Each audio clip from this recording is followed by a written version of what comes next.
অভিভাবিকাবৃন্দ, মায়েরা, বোনেরা, এই গোলবাজারের সুধী ব্যবসায়ীবৃন্দ, পথচারী এবং দূর থেকেও যারা আমাদের বক্তব্য শুনছেন, সমস্ত সুধী নাগরিকদের আমাদের পার্টি রাজ্য কমিটির তরফ থেকে এবং আমার নিজের তরফ থেকেও আন্তরিক শুভেচ্ছা, অভিনন্দন এবং নমস্কার জ্ঞাপন করছি। আমার আগের বক্তাদের কাছ থেকে আজকে আমাদের দেশের এবং এই রাজ্যের মানুষের জীবন যন্ত্রণার কথা আপনারা শুনেছেন এবং এই যন্ত্রণা থেকে বেরিয়ে আসার জন্য আগামী দিন দেশ এবং রাজ্যের সমস্ত গণতান্ত্রিক এবং ধর্মনিরপেক্ষ মানুষকে ঐক্যবদ্ধ হওয়ার আহ্বান তারা জানিয়েছেন। আমি তার উপরেই কয়েকটা কথা বলতে চাই। বন্ধুরা, আমাদের দেশের মানুষ আমরা যেন একটা ধাঁধার মধ্যে আমরা বসবাস করছি। সে ধাঁধাটা কি? আমাদের দেশের মাননীয় প্রধানমন্ত্রী এবং আমাদের দেশের শাসক দলের সমস্ত প্রচার যন্ত্র কি বলছে? ভারতের অর্থনীতি নাকি দ্রুত গতিতে এগিয়ে চলছে, ফাস্টেস্ট গ্রোয়িং ইকোনমি। আমাদের দেশের জিডিপি অর্থাৎ আয় একেবারে ফুলে ফুলে সারা পৃথিবীর 1 নম্বর, 2 নম্বর, 3 নম্বর স্থানের দিকে এগিয়ে যাচ্ছে। ভারতবর্ষের অর্থনীতি এবং তার রাজনৈতিক, কূটনৈতিক নেতৃত্ব এবং বিকাশের সমস্ত ক্ষেত্রেতে এমন জায়গায় গিয়ে পৌঁছেছে, আমাদের দেশের প্রধানমন্ত্রী তিনি এখন বিশ্বগুরুর আসনে তিনি অবস্থান সেখানে করছেন। আবার আমরা একই সময়ে আমরা শুনছি এই কদিন আগে ইউনাইটেড নেশন অর্গানাইজেশনে তার যে বার্ষিক প্রতিবেদন জমা হলো, সেই প্রতিবেদনে যে এই মুহূর্তে সারা পৃথিবীতে 700 মিলিয়ন মানুষ দরিদ্র সীমার নিচে বসবাস করে। 1 মিলিয়নে 10 লাখ, 10 মিলিয়নে 1 কোটি, অর্থাৎ 70 কোটি। এই 70 কোটি যে দরিদ্র সীমার নিচে বসবাসকারী অংশের যে মানুষ সারা পৃথিবীতে, তার 40 কোটি মানুষের বসবাস হলো এই ভারতবর্ষে। আজকেও একটা সর্বভারতীয় সংবাদপত্রে সেখানে লিখেছে, ব্লুমবার্গ, IMF, বিশ্ব অর্থনীতির যারা হিসাব নিকাশ যারা করেন, সেখানে আমাদের দেশের সবচেয়ে বেশি আস্থাভাজন যে অর্থনৈতিক সংস্থা centre for monitoring of Indian economy, CMIE, বলছে প্রতিদিন ভারতবর্ষের 140 কোটি মানুষের মধ্যে 83 কোটি মানুষ আধা পেটা খেয়ে মানে পুষ্টিজনক খেতে পায় না, এদের ঘুমোতে যেতে হয়। আর ব্লুমবার্গের মতো, IMF এর মতো সংস্থাগুলো বলছে এই সংখ্যা 83 কোটি নয়, 100 কোটির উপরে। তাহলে এই যে ভারতবর্ষের সরকার, দেশের প্রধানমন্ত্রী এবং আমাদের রাজ্যেও তাদের দল পরিচালিত সরকার যেভাবে ফ্ল্যাক্স, পোস্টার, বড় বড় এলইডি স্ক্রিন লাগিয়ে প্রচার করছে, ঘরে ঘরে সুশাসন 1 নাম্বার। গেল বছর অবধি সুশাসনের 1 তালা হয়েছে, এবার সুশাসনের 2 তালা। আবার একই সময়ে তাদের বলতে হচ্ছে যে না, গত 9.5 বছর, 10 বছর যে কাজ করেছে তার ভেতর থেকে, অন্তর থেকেই আত্মবিশ্বাসহীনতা বেরিয়ে আসছে। বলতে হচ্ছে যে না, এই ভারতবর্ষকে গড়ার জন্য, বিকশিত ভারত গড়ার সংকল্পের জন্য শপথ গ্রহণ করতে হবে। তাহলে এই যে শব্দগুলো, ফাস্টেস্ট গ্রোয়িং ইকোনমি,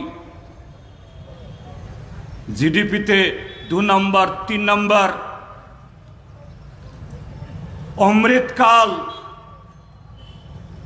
এই কথাগুলোর মধ্যে একটা ধাঁধা, সামঞ্জস্যহীনতা, অসংলগ্নতা। এটা শুধু কথার মধ্যে সীমাবদ্ধ না। আমরা লক্ষ্য করছি আজকে ভারতীয় রাজনীতিতে শাসক দলের বদান্যতায় সমস্ত ক্ষেত্রে তার ছাপ, তার প্রতিফলন আজকে পড়ছে। আপনারা শুনেছেন, শুধু শোনা নয়, এদেশের সচেতন নাগরিক হিসাবে এদেশের যে কোনো প্রান্তের মানুষও আজকে দেশের রাজনীতি, দেশের সংসদীয় ব্যবস্থাকে যেদিকে ঠেলে দেওয়া হচ্ছে, এদেশের মানুষ আতঙ্কগ্রস্ত।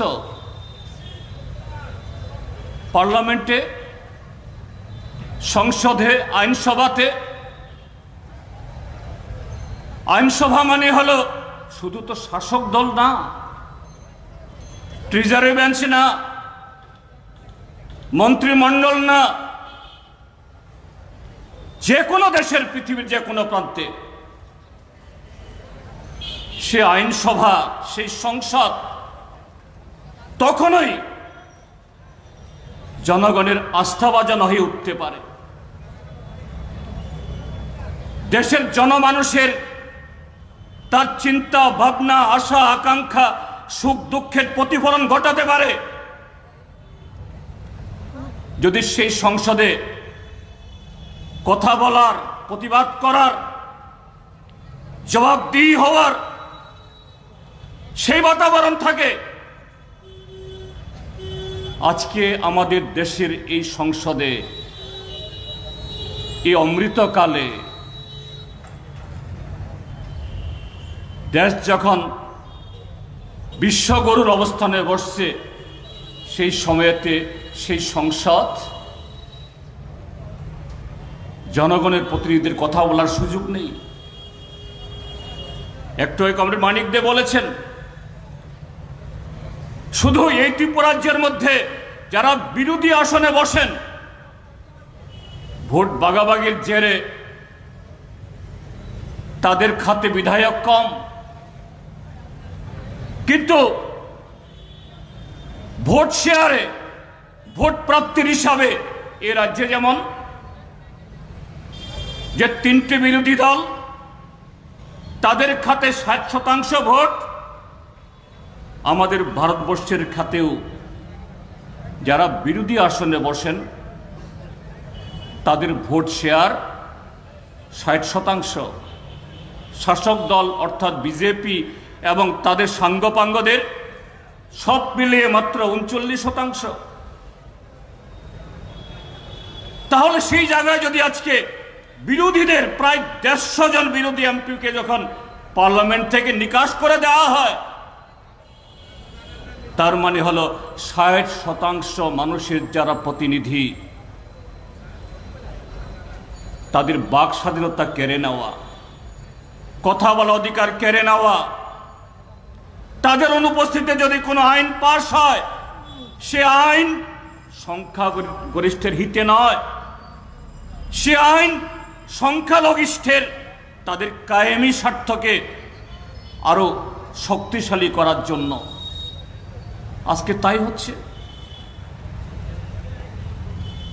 কি কারণে, কি ঘটনায় 142 জন 43 জন সাংসদ লোকসভা এবং রাজ্যসভা উভয় কক্ষ থেকে তাদেরকে বের করে দেওয়া হলো? তার কারণ কি? গত কদিন আগে আমাদের দেশের সরকার বহু বাগাড়ম্বর করে বলছে পৃথিবীর শ্রেষ্ঠ সৌন্দর্যের দিক থেকে, নিরাপত্তার দিক থেকে, সুবিধার দিক থেকে কোভিডের সময় যখন আমাদের দেশের সরকার মুমূর্ষ রোগীকে অক্সিজেনের সিলিন্ডার দিতে পারছে না, ভ্যাকসিন দিতে পারছে না, পথ্য যোগান দিতে পারছে না, কাতারে কাতারে মারা যাচ্ছে, সেই সময়তে দেশের কোটি কোটি মানুষের প্রতিবাদকে উপেক্ষা করে 20,000 কোটি টাকা খরচ করে নতুন সংসদ ভবন নির্মাণ করেছে। তার প্রয়োজন ছিল না।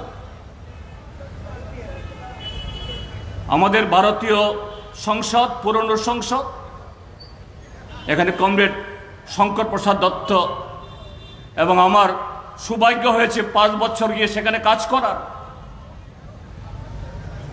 আরো অন্তত 30-40 বছর এই দেশের জনসংখ্যা আরো বাড়লেও, এমপিদের সংখ্যা বাড়লেও তাদের স্থান করে দেওয়ার কাজ করার জন্য যথেষ্ট সুযোগ সেখানে রয়েছে। সেই সংসদ ভবনে 20,000 কোটি টাকার ইমারতে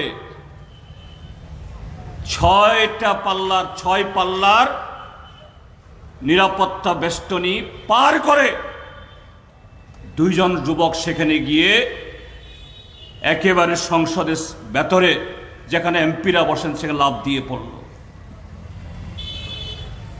এবং কেন তারা গেল? ইতিমধ্যে সেগুলো প্রকাশিত হয়েছে। তারা সন্ত্রাসবাদী না, কোন সাংসদের ক্ষতি করার জন্য, কোন মন্ত্রীকে খুন করার জন্য, সেখানকার সম্পদ ধ্বংস করার জন্য তারা সেখানে যাননি। তারা বলেছেন, আমরা জানি আমরা ধরা পড়ব,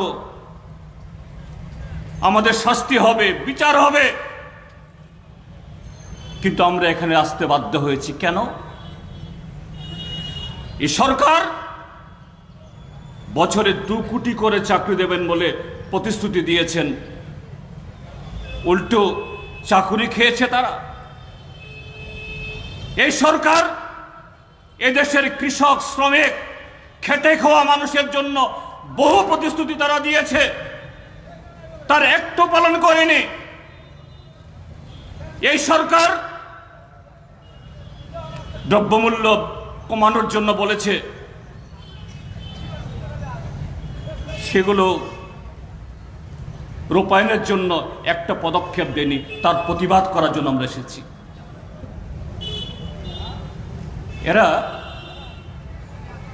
যে কোনো ধরনের ইমব্যালেন্সড, অর্থাৎ কারো কারো মস্তিষ্ক ইত্যাদি একটু অচল হয়ে গেলে পরিশোধ করে, এরকম নয়।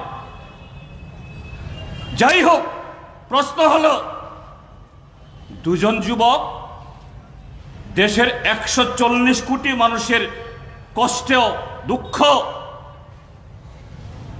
এগুলো সরকারের নজরে নিয়ে আসার জন্য, দেশবাসীর সামনে দেখানোর জন্য তারা সেখানে গেছেন।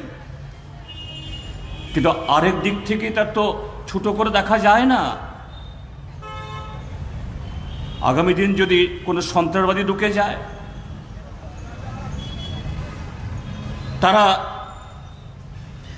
প্রচন্ড ক্ষতি করতে পারে। তো স্বাভাবিক কেন ঘটনা হলো? প্রধানমন্ত্রীকে, স্বরাষ্ট্রমন্ত্রীকে বিবৃতি দিতে হবে। বিরোধী সাংসদদের দাবি শুধু এইটুকুই, কোন দলের তরফ থেকে, কোন সাংসদের তরফ থেকে এই দাবি করা হয়নি। প্রধানমন্ত্রীকে পদত্যাগ করতে হবে, স্বরাষ্ট্রমন্ত্রীকে পদত্যাগ করতে হবে, সংসদীয় মন্ত্রীকে পদত্যাগ করতে হবে, তারা কেউ বলেননি। অথচ একই সময়তে দেশের প্রধানমন্ত্রী সেই ঘটনাকে নিয়ে গত 9.5 বছর কোনো পত্রিকাকে ইন্টারভিউ দেন না, তিনি একটা হিন্দি পত্রিকাকে ইন্টারভিউ দিচ্ছেন। দেশের স্বরাষ্ট্রমন্ত্রী দেশের বিভিন্ন জায়গাতে ঘুরে ঘুরে সংসদ চলাকালীন সময়েতে সংসদের বাইরে কথা বলছেন। 10টা মিনিট বের করা যায় না? দেশবাসীকে আশ্বস্ত করা যায় না? বন্ধুরা, বিষয়টা সেখানে শুধু পার্লামেন্টের ভেতরে 10টা মিনিট কথা বললে জাত চলে যাবে, অবনমন হয়ে যাবে, সরকারের সম্মান কমে যাবে তা নয়। প্রশ্ন হলো, এই যে দাদার সরকার চলছে, বিরোধীরা নিরন্তর 28টি দল ঐক্যবদ্ধ হয়ে, তার বাইরেও দলগুলো পার্লামেন্টে আঙ্গুল তুলছেন, প্রশ্ন করছেন, সরকার জবাব দিতে পারছে না। সেই কারণে আজকে এত বড় স্বৈরাচারী, অগণতান্ত্রিক আমাদের ভারতীয় সংসদের গত 75 বছর যা মানুষ দেখেনি, আজকে সেগুলো দেখছে, সেই স্বৈরাচারী পদক্ষেপ। আজকে দেশের কি হচ্ছে? এই যে কদিন আগে, আজ থেকে বছর 2 আগে, আমাদের দেশের কৃষকরা কোভিডের মতো এরকম মহামারী চলাকালীন সময়েতে তারা জানতেন এটা একটা চরম প্রায় আত্মহননের পথের মতো, কাতারে কাতারে মানুষ মারা যাচ্ছে, কিন্তু সেই সময়তেও বাধ্য হয়ে তারা কৃষকদের দাবি নিয়ে 3টা কালো আইন যে তৈরি হয়েছিল তখন এটাকে খারিজ করার দাবিতে তাদের বসতে হয়েছিল। 7 শতাধিক আন্দোলনকারী সে আন্দোলন করতে গিয়ে এদের আত্মবলিদান দিতে হয়েছিল। নরেন্দ্র মোদী সাহেব দেখলেন যে না, আর কত দামাচাপা দেওয়া যাবে, আর কত মুখ বন্ধ করে রাখা যাবে। পাঞ্জাবিদের এক উৎসবের দিন সকালবেলা হঠাৎ করে ওই যে নোটবন্দি যেমন করা হলো, কোভিডের সময় যেমন লকডাউন করা হলো, কথা নেই, বার্তা নেই, আলোচনা নেই, কোনো ধরনের সাবধান মানিয়ে নেই, হঠাৎ করে সেদিন তিনি টেলিভিশনের সামনে আসলেন যে এই আইন তুলে নেওয়া হবে, কৃষকদের কথা শোনা হবে। শুধু তা না, তার মন্ত্রিসভার 3 জন মন্ত্রী আর 1.5 ডজন উচ্চপদস্থ আমলাকে দিয়ে আন্দোলনকারীদের সাথে বসে চুক্তি করিয়ে সে আন্দোলন উঠানো হলো। আজকে 2 বছর পেরিয়ে গেল, একটি প্রতিশ্রুতি পালন করেনি। 7 শতাধিক শহীদ, তাদের কোনো পরিবারে কোনো ধরনের সুযোগ সুবিধা দেওয়া হয়নি। হাজার হাজার মিথ্যা মামলা করেছে, একটি মামলা তোলা হয়নি।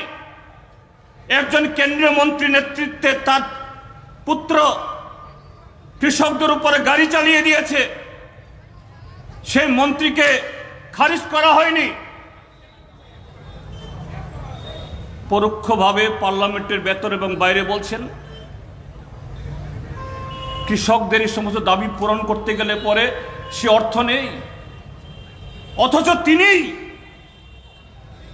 বেকার যুবকদের বছরে 2 কোটি চাকরি দেওয়ার প্রতিশ্রুতির মতো 2014 লোকসভা নির্বাচনের আগে সারা দেশে আদানিদের বিমানে চড়ে চড়ে 330টা জনসভা করেছেন। প্রত্যেক জনসভাতে কৃষকদের ঋণ মুকুব হবে, কৃষকদের উৎপাদিত পণ্যের উৎপাদন খরচের 1.5 গুণ ন্যায্য মূল্য দেওয়া হবে বলেছেন। এটা করেননি, বলছেন টাকা নেই। এখানে শুনেছেন, বলছেন এই গত 9.5 বছরে 15 লক্ষ কোটি টাকা আদানি আম্বানিদের ঋণ মকুব করে দিয়েছে। এই চলতি অর্থ বছরে ধরলে পরে আরো প্রায় 2.25 লক্ষ কোটি টাকা, এটা প্রায় এখন 17.5 লক্ষ কোটি টাকা। বেকারদের নিয়ে তামাশা। এখানে যেমন মন্ত্রীরা হাজার না কয়েক লক্ষ যুবক যুবতী জেআরবিটি, টিআরবিটি, ট্যাট আরো নানা ধরনের এই চাকরি পরীক্ষায় তারা বসতে বাধ্য হন। ঘাটের টাকা খরচ করে ফি দিয়ে বছরের পর বছর অপেক্ষা করেন, 3 বছর 4 বছর 5 বছরেও এই চাকরির পরীক্ষা রেজাল্ট বের হয় না। বের হবার পরে এই কদিন আগে মাননীয় আদালত জেআরবিটির ক্ষেত্রে যে ঘোটালা হয়েছে, এতে সুনির্দিষ্ট কতগুলো নির্দেশিকা সেখানে দিয়েছে। আর মানুষকে লোক দেখানোর জন্য কিছু অফার বিলি করছেন। তাহলে এই যে হাজার হাজার যুবক যুবতী যারা লাখ লাখ টাকা জমা দিয়ে যারা বছর পর বছর চাকরির পরীক্ষা দিয়ে বসে রইলেন, তাদের কি হবে? যাদেরকে স্বপ্ন দেখানো হয়েছিল প্রথম বছর 50,000 আর বাকি 4 বছরে আরো 6.5 লাখ 7 লাখ কর্মসংস্থান হবে, তাদের কি হবে? তার জবাব আগরতলার নেতারও দিতে পারছেন না, দিল্লির নেতারও দিতে পারেন না। এবং কর্মসংস্থানের বাজার কোন জায়গায় গিয়ে পৌঁছেছে? এদেশের centre for monitoring Indian economy CMI বলছে কর্মক্ষম বেকারদের 40% আজকের দিনে ভারতবর্ষে তারা বেকার। এবং এই সপ্তাহ কদিন পত্রপত্রিকা নিশ্চয় আপনাদের পড়ছেন,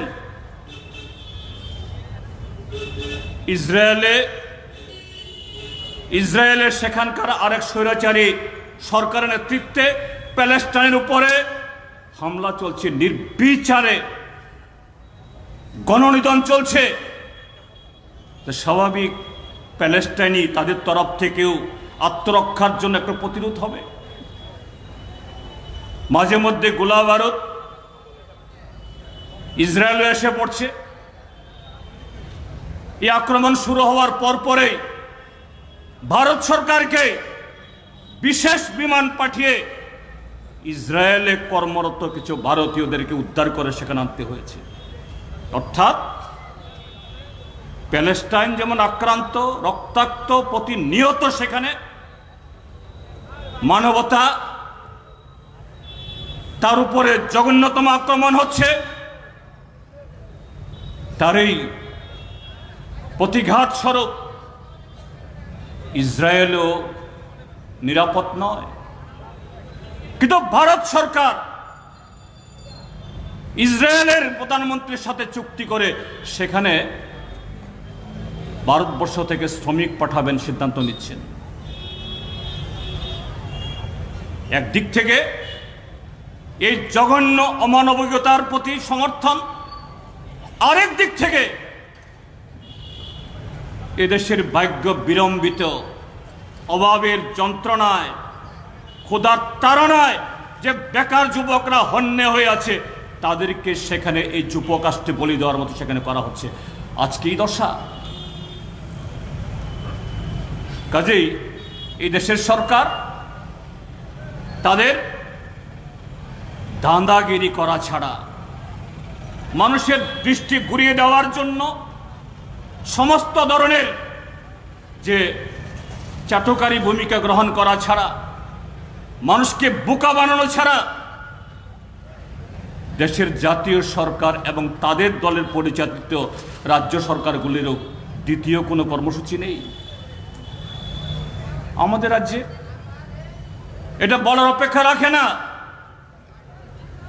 বর্তমানে যারা শাসক দল হয়ে বসেছেন, তাদের শাসক দলের চেয়ারে বসার কথা ছিল না। একটা রাজনৈতিক দলের হঠকারিতায় তারা শুধু চিরাচরিতভাবে সাম্প্রদায়িক বিজেপি দলের বিরুদ্ধে যা লড়াই করে এসছে, বামপন্থী বা অন্য গণতান্ত্রিক দল তাদের বিরুদ্ধে শত্রুতা করেনি। সে রাজনৈতিক দল তার নিজের দলের ভেতরেও তাদের বিরুদ্ধেও পিঠে তারা কুঠারাঘাত করেছে। অর্থাৎ তীব্রামথা তার নিচু তলায় এদের চিন্তা ভাবনার মধ্যে কিছু আবেগ ইত্যাদিতে ভুল চিন্তা থাকতে পারে, কিন্তু ভারতীয় জনতা পার্টির হাত ধরে এই ত্রিপুরাজ্যের মধ্যে কোন অংশের মানুষের কোনো উন্নয়ন হতে পারে তারাও বিশ্বাস করে না। গত নির্বাচনে আমরা প্রত্যক্ষ করেছি, তাদেরকেও ভারতীয় জনতা পার্টির দলের বিরুদ্ধে কথা বলতে হয়েছে। তাদের উপজাতি, তফসিলে এবং সংখ্যালঘু বিরোধী নীতির বিরুদ্ধে কথা বলতে হয়েছে। কাজে তাদের বিরুদ্ধে শত্রুতা করেছে। তা না হলে পরে বিজেপির এই আসন পাওয়ার কথা নয়, শাসক দলে বসার কথা নয়। তো স্বাভাবিক এই সরকার তারা জনগণের হিতে কাজ করবে, দেওয়াল লিখন থেকে তারা শিক্ষা নেবে। তাদের যে স্লোগান সবকা সাথ, সবকা বিকাশ, সবকা বিশ্বাস, সে ভাবনা নিয়ে কাজ করবেন। এটা কখনো হতে পারে না, হয় না, হচ্ছে না। আমরা ত্রিপুরাজ্যে কি দেখছি? ত্রিপুরাজ্যে ভারতবর্ষে বামপন্থীদের লড়াইয়ের ফসল হিসাবে রেগা চালু হওয়ার পর তার প্রথম বছর থেকেই লাগাতার এই ত্রিপুরাজ্যে সারা ভারতবর্ষের মধ্যে রেগা রূপায়ণে, শুধু মেন্ডেস জেনারেশনে নয়, সম্পদ তৈরিতে আমাদের বামপন্থী ফ্রন্ট সরকার তখন মেন্ডেস জেনারেশনকে একমাত্র সাফল্য হিসেবে আমরা দেখতাম না। আমরা দেখতাম এই মেন্ডেস জেনারেশন, অর্থাৎ এই শ্রম শক্তিকে ব্যবহার করার মধ্য দিয়ে আমাদের রাজ্যের গ্রাম পাহাড়ে কি সম্পদ তৈরি হয়েছে, কি স্থায়ী সম্পদ তৈরি হয়েছে, যে সম্পদ শুধু এককালীন ফসল দেবে না, বছরের পর বছর বহুকালীন ফসল দেবে।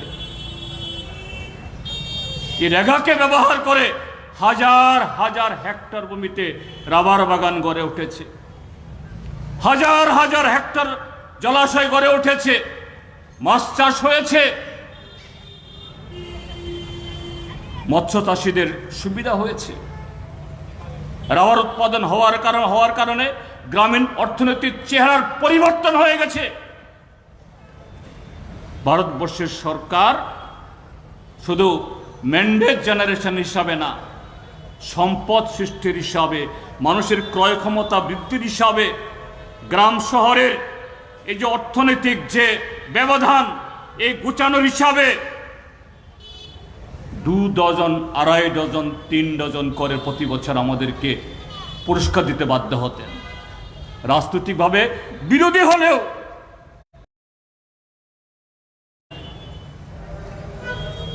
50-51 দিন কাজ হয়েছে। এই অর্থ বছর আর কটা দিন? বাকি অর্থ বছরে কটা দিনে কাজ করার চেষ্টা করলেও টাকা আসবে কোত্থেকে? এই মুহূর্তে এই ত্রিপুরাজ্যের গ্রামীণ যে সমস্ত পরিবারগুলো, তাদের মজুরি বকেয়া প্রায় 50 কোটি টাকা।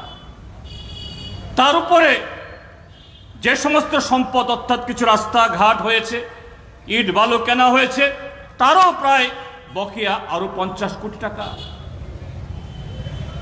তার শেয়ার দিতে হবে ত্রিপুরাজ্যের সরকারের তহবিলে টাকা নেই, তাদের তিজুরিতে টাকা নেই।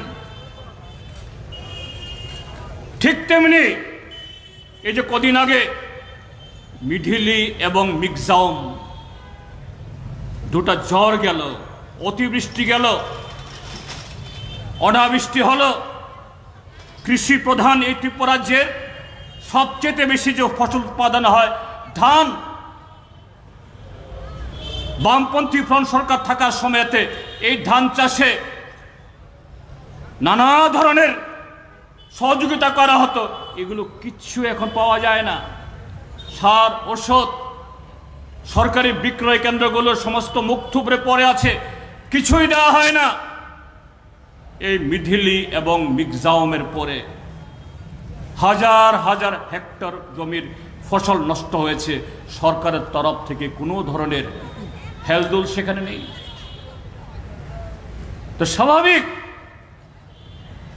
অভাবে স্বভাব নষ্ট হয়। অভাবের কারণে ভালো ভালো ছেলেও খারাপ কাজে লিপ্ত হতে বাধ্য হয়। এই গত কয়েক মাসে আমাদের রাজ্যের চিত্র কি, পত্রিকা খুলুন, সমস্ত ধরনের অপরাধের খতিয়ান এ রাজ্যে বারবারন্ত। গেল বছর ভারত সরকারের স্বরাষ্ট্র মন্ত্রক, যে মন্ত্রকের মন্ত্রী হলেন Amit Shah, ministry of home affairs, প্রত্যেক বছরে সারা দেশের একটা অপরাধ চিত্রের একটা রিপোর্ট পেশ করেন, যাকে বলা হয় national crime record bureau, NCRB. এই এনসিআরবির যে রিপোর্ট আমাদের ভারতবর্ষের এই যে 32-33টি পূর্ণ রাজ্য এবং কেন্দ্রশাসিত রাজ্যের মধ্যে এই ত্রিপুরাজ্যের স্থান 5 নম্বরে। তার মধ্যেও আরো ভয়ঙ্কর হলো নারী নির্যাতন, নেশা দ্রব্যের পাচার, ব্যবহার এবং অস্বাভাবিক মৃত্যুর ক্ষেত্রে আমরা 1 নম্বর, 2 নম্বর, 3 নম্বরে।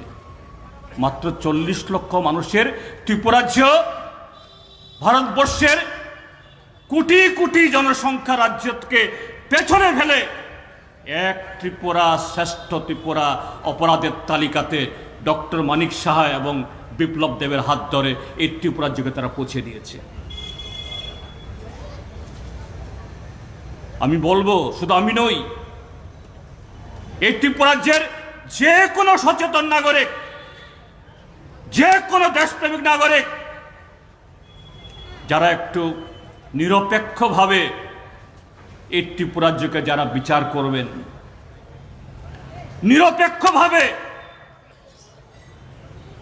বিগত 40-50 বছর ধরে অন্যান্য দলের সরকার, বামপন্থী সরকার সহ যারা শাসন করে গেছে, তাদের শাসন আমলকে যারা একটু বিশ্লেষণ করবেন, বিচার করবেন, সারা দেশের সাথে তুলনা দিয়ে যারা মিলিয়ে দেখবেন, তারা বাধ্য হবেন যদি নিরপেক্ষ বলেন। এটা কোনো দুর্ঘটনা না, এটা কোনো একটা দলের সরকার, তারা চেষ্টা করেছিল, একটু ভালো কাজ করতে পারেনি, ব্যর্থ হয়েছে, এটা এই কারণে না। এটা একটা প্রজেক্ট, অর্থাৎ পরিকল্পিতভাবে ত্রিপুরাজ্যকে এই নৈরাজ্যের দিকে ঠেলে দেওয়ার প্রজেক্ট।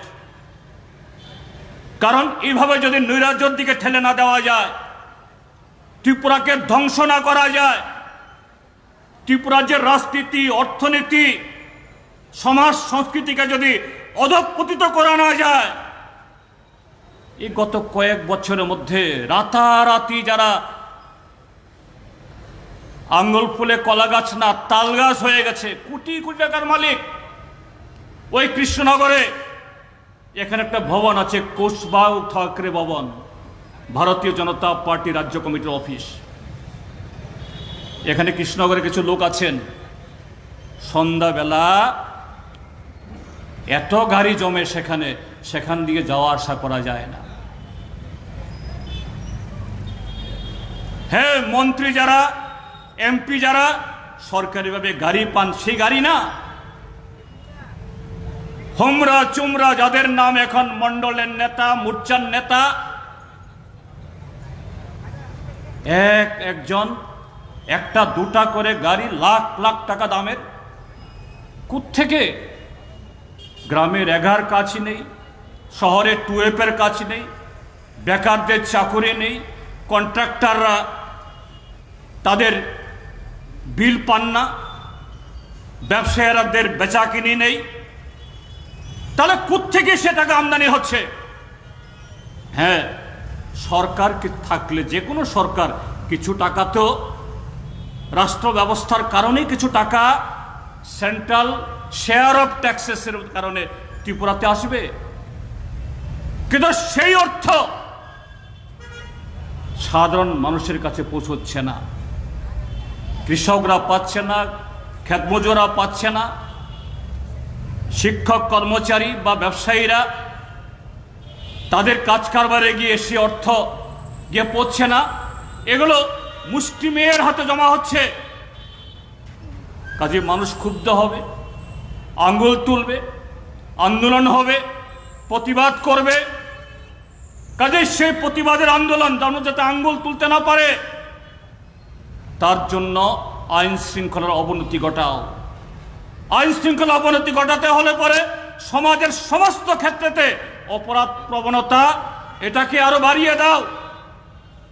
আর যুব সমাজকে মদ, জুয়া, আফিম, গাঁজাতে সেই সমুদ্রে ঠেলে দাও। আজকে ভারত সরকারের এনসিআরবি রিপোর্টের মধ্যে তার প্রতিফলন সেখানে ঘটছে। সাধারণ প্রশাসন, পুলিশ প্রশাসন না, আমরা পুলিশ প্রশাসন, সাধারণ প্রশাসন সবাই দুর্নীতিবাজ, সবাই এই বিজেপি সরকারের সাথে তাল ঠুকছে কথা বলবো না।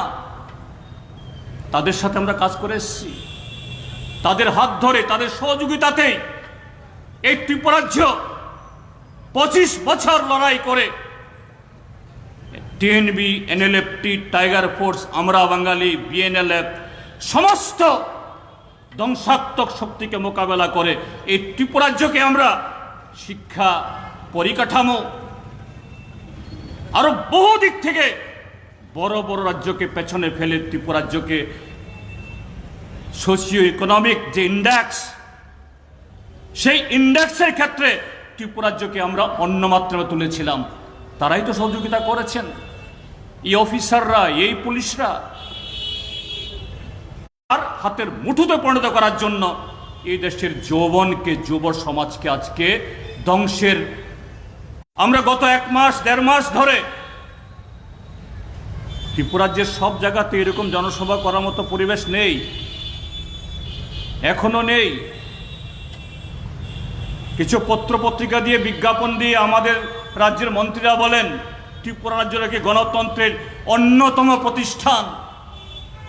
ত্রিপুরা ঘন্টা 1.5 ঘন্টা ধরে বক্তব্য শুনছেন,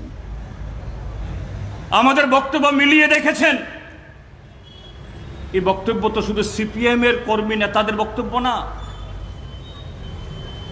এটা আমাদের জীবনের প্রতিচ্ছবি, ত্রিপুরা রাজ্যের মানুষের প্রতিচ্ছবি।